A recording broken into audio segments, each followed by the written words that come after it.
அன்புள்ளம் கொண்ட VR TV நேயர்களே, திருவரங்கம் ஸ்ரீ ரங்கநாத துணையுடனும் பழனி ஸ்ரீ பாலசுப்ரமணியர் அருளுடனும் நான் உங்கள் ஜோதிடர் வெங்கடேஸ்வரன். இப்ப நம்ம எதை பத்தி பார்க்க போறோம்னா, சுக்கிர பெயர்ச்சியை பத்தி பார்க்க போறோம். சுக்கிரனானவர் சித்திரை 6க்கு பின் மேச ராசியிலிருந்து ரிஷப ராசிக்கு தன் சொந்த வீட்டுக்கு போறார், ஆட்சி நிலையில இருக்கார் அப்படிங்கிறத சொல்லலாம்.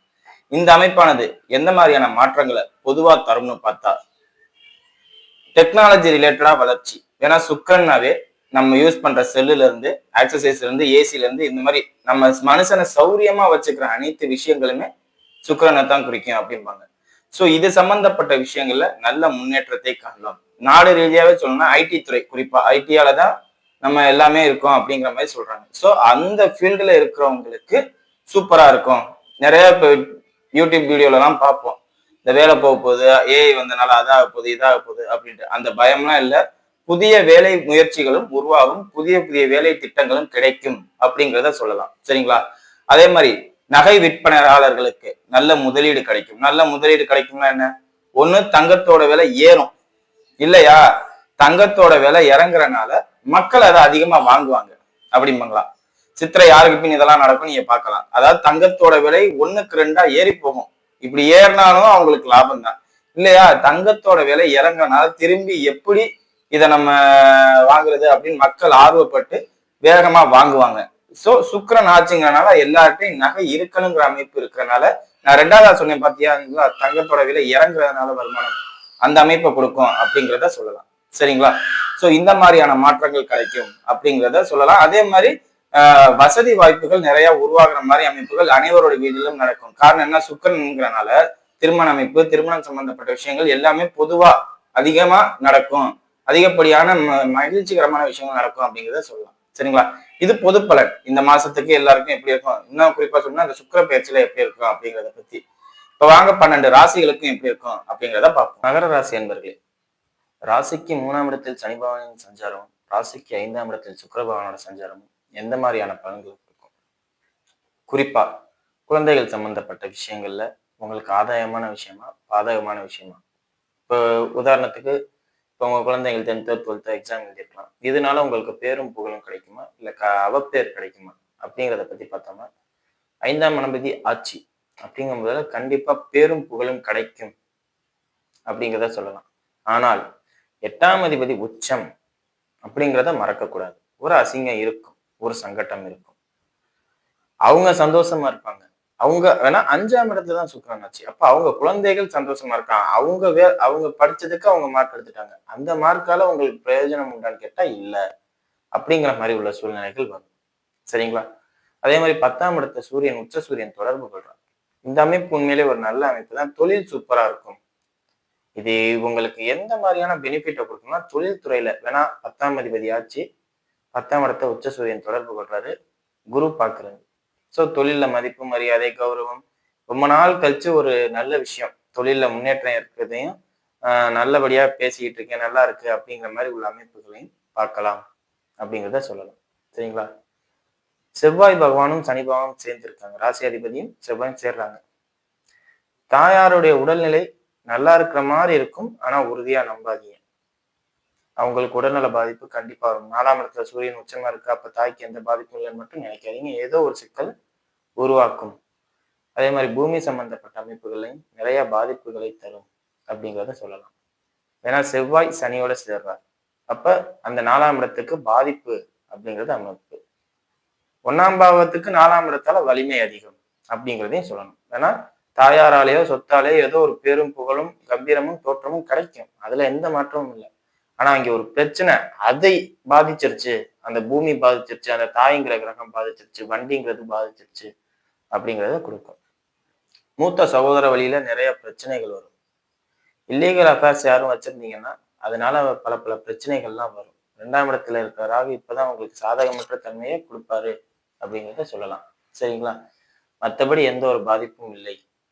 வாழ்க்கையை இழந்தவர்களாக இருக்கும் பட்சத்தில் 2ஆம் திருமண அமைப்பை கொடுக்கும், இதையும் சொல்லலாம். ஏன்னா 11ஆம் அதிபதினு சொல்லக்கூடிய செவ்வாய் சனியோட சேர்ந்து போறார். அப்படிங்கும் போதுல அந்த விஷயத்துக்கு, குடும்பத்தை பிரிக்கிறதுக்கு உண்டான விஷயங்கள் அனைத்துக்கும் சாதகமா இருக்கும். ஆல்ரெடி ஒரு லைஃப்ல போயிட்டு இருப்பீங்க, அந்த லைஃப்பை பிரிச்சு வேற ஒரு லைஃபோட சேர்க்கறதுக்கு இந்த காலகட்டத்துல பரிபூர்ண அருள் கிடைக்கும். காரணம் என்னன்னா, சுக்கிரன் 11ஆம் இடத்தை தொடர்பு கொள்றார் ஆட்சி நிலையில. 11ஆம் ராசிக்கு 11ஆம் அதிபதி ராசி அதிபதியோட சேர்ந்து 3ஆம் இடத்துல இருக்கிற அந்த தைரியத்தையும் சப்போர்ட்டையும் கொடுப்பாரு. 8ஆம் இடத்துல கேதுவும் 2ஆம் இடத்துல ராகுவும் இந்த மாதிரி விஷயங்களை தங்குத்தடையின்றி செயல்படுத்துவார். தைரியத்தை கொடுத்துருவாரு. மனைவிக்கு துரோகம் பண்ணணும், கணவனுக்கு துரோகம் பண்ணணும் அப்படிங்கிற ஒரு மாதிரியான பிம்பத்தை கிரியேட் பண்ணும், இல்ல அந்த அமைப்பே கொடுக்கும் அப்படிங்கிறத சொல்லலாம்.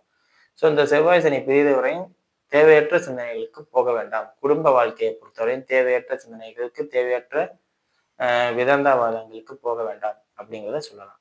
சரிங்களா? வருமானத்துக்கு எந்த குறையும் இல்லை, எல்லாமே நல்லா இருக்கும். காவல்துறை அதிகாரிகளா இருக்கும் பட்சத்தில் வேலை பார்க்கும் இடத்தில் மேலதிகாரிகளோட தொந்தரவு அதிகமா இருக்கும்.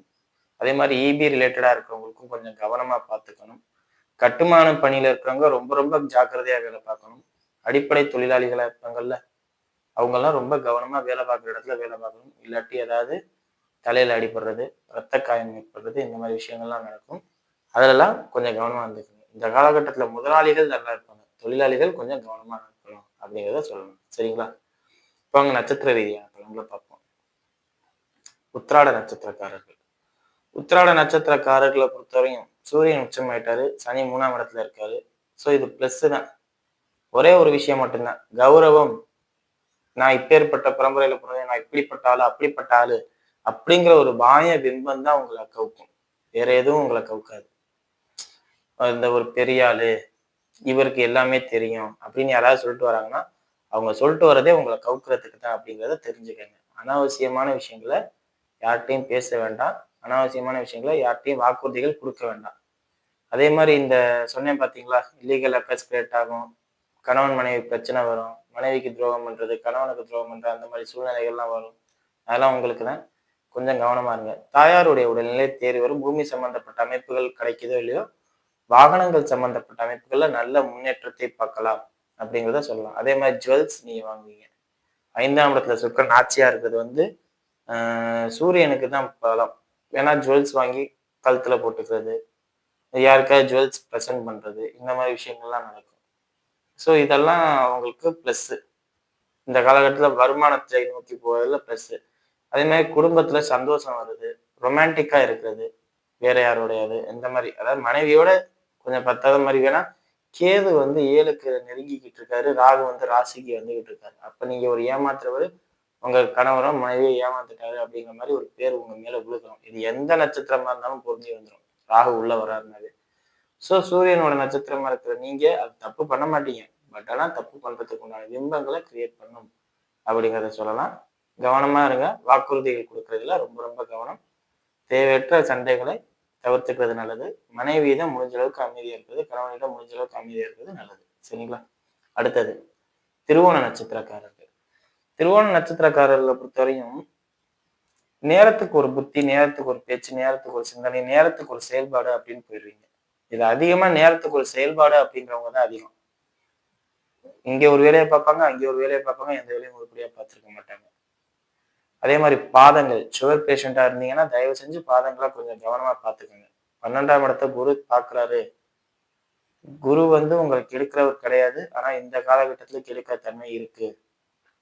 பாதங்களை கவனமா பார்த்துக்கலாட்டி அடிபடுறது, வெட்டுப்படுறது, இல்லாட்டி ஏதாவது சர்ஜரி பண்றது, இந்த மாதிரி கூட வந்துடும். ஸோ திருவோண நட்சத்திரக்காரர்கள் பாதத்துக்கு மட்டும், கால் பாதங்களுக்கு மட்டும் முக்கியத்துவம் கொடுக்கறது நல்லது. அதே மாதிரி நரம்பு சம்பந்தப்பட்ட பகுதிகள், முழங்கால் நரம்பு, கணுக்கால் நரம்பு, எல்லாம் காலில் தான் பிரச்சனை வருமே ஒழிய மேல எங்கேயும் பிரச்சனை. நரம்பு, கால், இந்த மாதிரி உள்ள பிரச்சனைகள்ல கவனமா இருக்கணும் அப்படிங்கிறத சொல்லலாம். சரிங்களா? குழந்தைகளையும் கவனம் பார்த்துக்கணும். சுக்கிரன் ஆட்சி நிலையில இருக்கார், அப்ப ஆடம்பர செலவுகளை வைப்பாங்க. இந்த நேரத்துல நீங்க அவங்க கேட்கிற எல்லாத்தையும் வாங்கி கொடுக்கணும்னு அவசியம் இல்லை.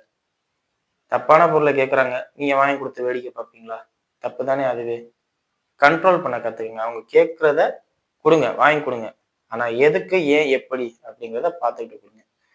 உங்களுக்கு தொழில்ல மந்தம் இருக்கும். ஏன்னா நீங்க வந்து சந்திரன் குளிர்ச்சியானவர். குளிர்ச்சியானவருக்கு குளிர்ச்சியான தொழில் தான் கரெக்டா இருக்கும். இப்ப 10ஆம் இடத்த சூரியன் பார்க்கிறாரு, அப்ப அங்கே ஹீட் ஆகுது. அப்ப குளிர்ச்சிக்கு, அப்ப தொழிலால் உங்க உடம்பு பாதிக்கணும், இல்ல உங்க உடம்பு ஆரோக்கியமா இருக்கும் பட்சத்தில் தொழில் பாதிக்கணும் அப்படிங்கிற ஒரு அமைப்பை கொடுக்கும். ஸோ இதை மட்டும் பார்த்துக்கங்க. மற்றபடி எந்த ஒரு பாதிப்பும் இல்லை. மனைவி கோவப்படுவாங்க, உங்கள்கிட்ட கை ஓங்குற அளவுக்கு நடந்துக்குவாங்க. அதெல்லாம் கொஞ்சம் பொறுத்துக்கிட்டா நல்லது. இன்னும் சொல்லப்போனா அவங்க ரொம்ப பெர்ஃபெக்ஷன எதிர்பார்ப்பாங்க இந்த நேரத்துல. சாயங்காலம் 6 மணி ஆனா வீட்டுக்கு வரணும். 1 மணிக்கு மத்தியானம் சாப்பிட வரணும் அப்படிங்கிறத எதிர்பார்ப்பாங்க. ஸோ இத மட்டும் பார்த்துக்கங்க. சரிங்களா? இத கரெக்ட்டா இருந்தாவே உங்களுக்கு எந்த பாதிப்பும் இல்ல. சரியா? அடுத்தது அவிட்ட நட்சத்திரக்காரர்கள். நட்சத்திராதிபதியோடு தான் சனி சேர்ந்திருக்காருங்கிறத மறக்கக்கூடாது. ஸோ என்ன ஆகும்? நீங்க யார்ட்டயாவது போய் வம்பிழுக்கிறது, யாரோ ஒருத்தர் பண்ற தப்புக்கு நீங்க தண்டனை அனுபவிக்கிறது. முற்பகல் செய்யின் பிற்பகல் விளையும்பாங்கல்ல. முன்னாடி ஏதோ ஒரு தப்பு பண்ணியிருப்பீங்க. அதுக்கு தண்டனை அனுபவிக்காம தப்பிச்சு வந்திருப்பீங்க. இப்ப அதுக்கான தண்டனை அனுபவிக்கிற காலகட்டம் அப்படிங்கிறத சொல்லலாம். எப்பயோ பண்ண தப்புக்கு இன்னைக்கு தண்டனை அனுபவிப்பீங்க.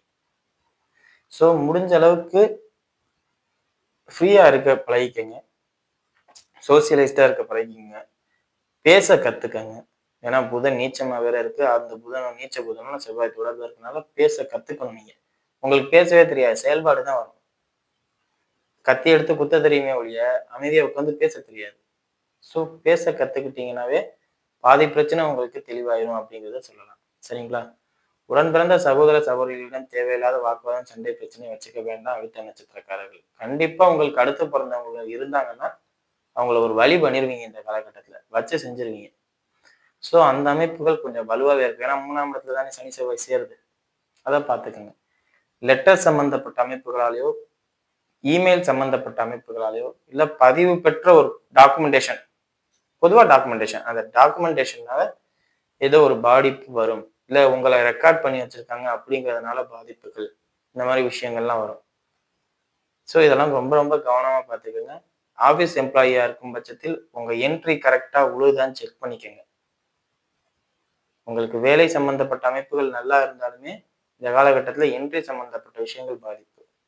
மத்தபடி எந்த குறையும் இல்ல. எல்லாம் நல்லா இருக்கு அப்படின்னே சொல்லலாம். சுக்கிரன் 5ஆம் இடத்தில் இருப்பது தந்தைக்கும் உங்களுக்கும் உண்டான அன்பை அதிகரிக்கும். அதே மாரி நீங்களே ஒரு தனவான் அப்படிங்கிற ஒரு பேர் எடுப்பீங்க. சரிங்களா? அதாவது ஒரு புகழ் பரவும் உங்களுக்கு, உங்க தந்தைக்கு அப்படிங்கிறத சொல்லலாம். சரியா? மத்தபடி எந்த பாதிப்பும் இல்ல. எல்லாம் நல்லா இருக்கு. வீடியோ இப்ப தான் ஃபர்ஸ்ட் டைம் பார்க்குறதா இருந்தா, லைக்ஸ் பண்ணுங்க, ஷேர் பண்ணுங்க, கமெண்ட் பண்ணுங்க. சேனல மறக்காம சப்ஸ்கிரைப் பண்ணுங்க. வேற எதுவும் ஜோதிட ஆலோசனைக்கு கீழ உள்ள நம்பருக்கு கால் பண்ணுங்க. நன்றி.